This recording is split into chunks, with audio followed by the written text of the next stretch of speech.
and do the maths and really study the cost-benefit analysis and urge this government to make a fantastic achievement and make this investment and change. To put in place a national home nursing care programme for the 1,400 children with life-limiting conditions in Ireland, with a dedicated and trackable and traceable budget, which is a smart move that will result in savings for the state and uphold the best interests and the rights of the child. The timing is right for this, Senators. It's realistic and it's measurable. Thank you for listening to me, Minister. Senator Van Turnhout.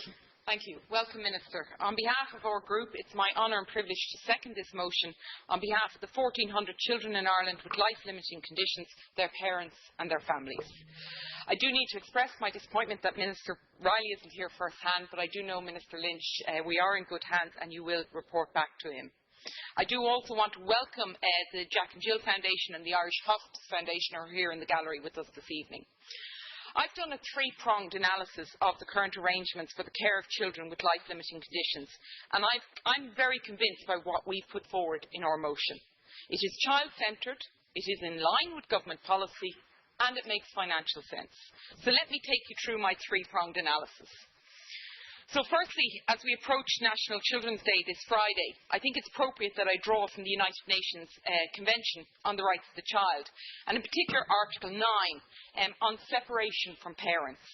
It says state parties shall ensure that a child shall not be separated from his or her parents against their will, except, and it goes on, that such separation is necessary for the best interests of the child. I put it to this chamber that unless there is some overriding medical necessity to the contrary, it is in the best interest of a child with a life-limiting condition to be cared for at home with their parents, siblings and their extended family. Minister, I further put it that it is also in the best interest of parents and the family, which is recognised by the UN Convention on the Rights of the Child as being the fundamental group of society and the natural environment for the growth and well-being for all its members, and particularly children, that they be allowed to focus their energy on caring for their sick and dying children at home rather than fighting the system. Minister, as has been mentioned, we're currently debating the 31st Amendment to the Constitution Bill to strengthen children's rights in Ireland. What we're talking about here today, for me, goes to the very core of children's rights and the interplay between parents and children. In the vast majority of cases, it is parents who are the best advocates for their child's rights. It is the parents who, in the many different parts of this country, are today arguing with local health officials to get minimal supports to provide home nursing care for their children. We only need to look today in the Evening Herald on page 4 to see a very human story of what we're debating. The report highlights the case of 4-month-old baby Saoirse. She was born with Treacher-Collins syndrome and has spent her entire young life in Tempest Street Children's Hospital, despite being told by doctors that she can be taken home. She's actually stuck there indefinitely because the HSE cannot find the funding to provide the night nurse. Is that really the future for baby Saoirse? If we look at government policy analysis, recently in July, just before we went on holiday, so we gave us nice holiday reading, we had the value for money and policy review of the Disabilities and Services report. I've really high hopes about the value of this report for guiding disability services in Ireland into the future, but I am disappointed by its outcome. In the end, it's a policy review. There is no number crunching, there is no scrutiny about whom and how the money is being spent or the value it is yielding directly or indirectly. That said, I wholeheartedly support its emphasis on keeping the child patient at home and the money following the patient principle, which is echoed in the programme for government, and it's also echoed in the National Policy 2010, Palliative Care for Children with Life-Limiting Conditions in Ireland. So let's take the financial analysis. Yes, and it says in the government motion, and I agree, it does cost more money to provide hospital care. Nobody's actually disputing that. We've never suggested that the services and support provided in the two settings in question are the same. What we are saying is that children with life-limiting conditions should not be by default be cared for in hospital over home, especially when this is not their parents' preference. There are many, many parents who have the best interest of their child in mind, and they want to care for their child at home.